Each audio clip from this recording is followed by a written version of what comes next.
semua, salam sejahtera Malaysia.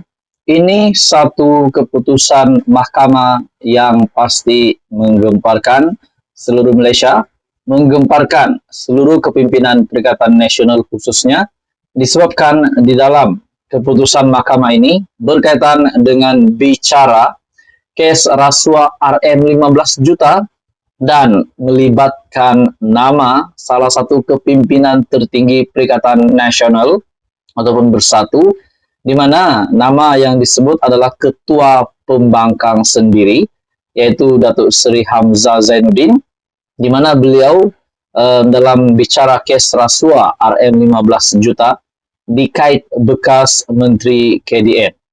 Saudara-saudara, dari Malaysia Kini, Mei 2024, bicara kes rasuah RM15 juta dikait bekas Menteri KDN. Mahkamah Session di Kuala Lumpur menetapkan 10 hari pada Mei tahun depan untuk perbicaraan penuh seorang Datuk Seri yang didakwa atas 4 pertuduhan rasuah yang menyebut nama bekas Menteri Dalam Negeri Hamzah Zainuddin. Hakim Rozina Ayub menetapkan tarikh perbicaraan semasa sebutan kes terhadap ahli perniagaan Sim Chuh Tiam. Rozina menetapkan 6 hingga 10 Mei serta 13 hingga 17 Mei tahun depan untuk perbicaraan penuh. Dia juga telah menetapkan 21 Februari tahun depan untuk sebutan lanjut kes berkenaan. Sim berdepan 1 pertuduhan meminta dan 3 pertuduhan menerima rasuah membabitkan RM15 juta yang kononnya berlaku 2 tahun lalu. Pada 10 Mei lalu, Sim mengaku tidak bersalah dan memohon untuk dibicarakan. Berhubung 4 pertuduhan rasuah yang dituduh dilakukan antara Jun, tiada tarikh tentu disebut, dan 30 Julai 2021. Lelaki berusia 63 tahun itu dituduh melakukan kesalahan itu sebagai dorongan untuk Hamzah yang ketika itu Menteri Dalam Negeri semasa pentadbiran Perikatan Nasional untuk membantu Asia Coding Center Sendirian Berhad untuk mendapatkan sebarang projek daripada agensi di bawah kementerian berkenaan. Sim dituduh meminta dan menerima rasuah daripada pengarah urusan Asia Coding Center, Hep Kim Hong, melalui Syed Abu Zafran Syed Ahmad. Tertuduh didakwa melakukan kesalahan itu di Solaris Dutamas, Jalan Dutamas 1, Kuala Lumpur. Pertuduhan didakwa mengikut Section 16 dalam kurungan E dalam kurungan B Akta SPRM 2009 dengan Section 24 dalam kurungan 1 Akta sama memperuntukkan hukuman penjara maksimum tidak melebihi 20 tahun serta denda tidak kurang 5 kali ganda jumlah rasuah yang terlibat atau RM10.000 yang mana lebih tinggi jika tertuduh didapati bersalah. Dia dibenarkan diikat jamin dengan RM1 juta dengan seorang penjamin dan diarahkan supaya menyerahkan pasportnya serta melaporkan diri di Ibu Pejabat SPRM terdekat di Kuala Lumpur sebulan sekali. Pada 11 Mei lalu, Hamzah yang juga adalah Ketua Pembangkang mendakwa tindakan mengaitkan namanya dalam 4 pertuduhan rasuah dalam kes tersebut adalah sebagai muslihat politik yang bertujuan untuk mencemarkan nama baiknya.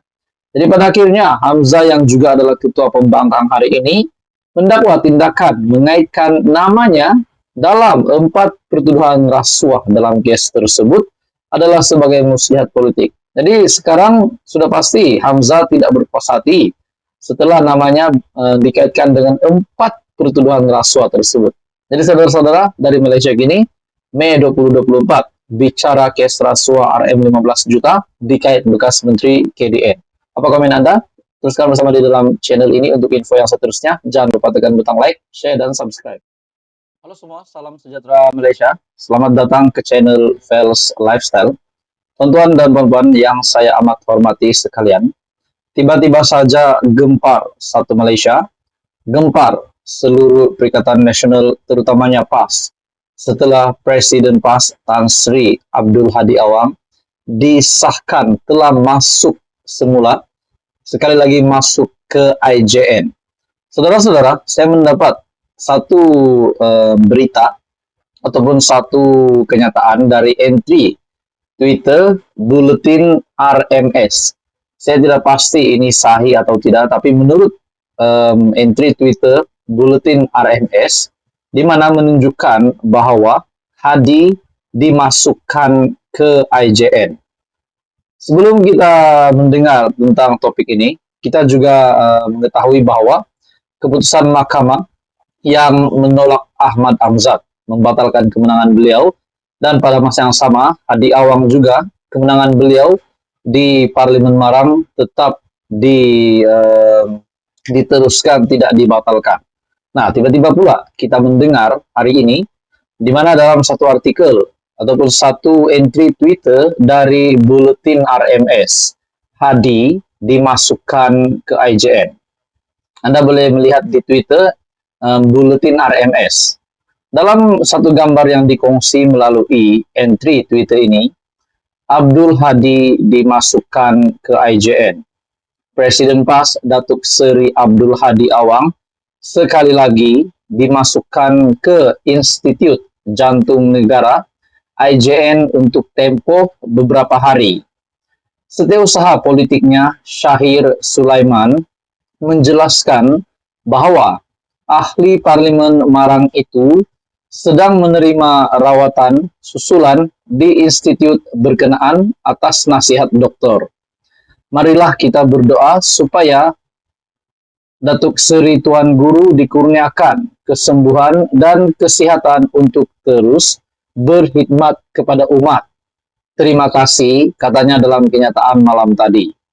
Syahir bagaimanapun tidak memperincikan bila Abdul Hadi ditempatkan di IJN.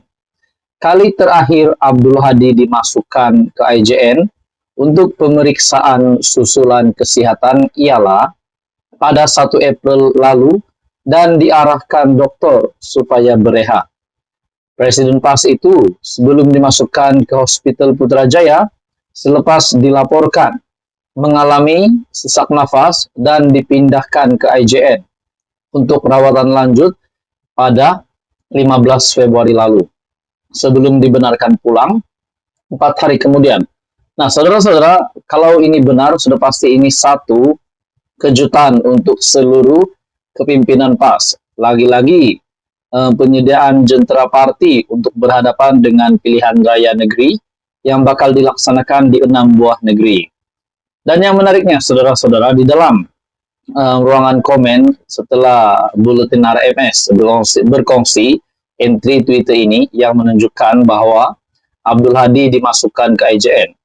Ada beberapa komen yang agak mengejutkan. Ada yang kata, dah mati ke lebay biawak, nak buat kenduri syukur. Ada juga kata, Hadi terkejut tu, ingat dah terkantoi, tak sangka pula Mahkamah Pilihan Raya Terengganu menolak petition yang difailkan oleh Barisan Nasional. Ada juga yang kata, semoga dipermudah segala urusan. Tahun 2021 saja bagi tahu, kot ada pembaris lurus, jalan tegak tak kali.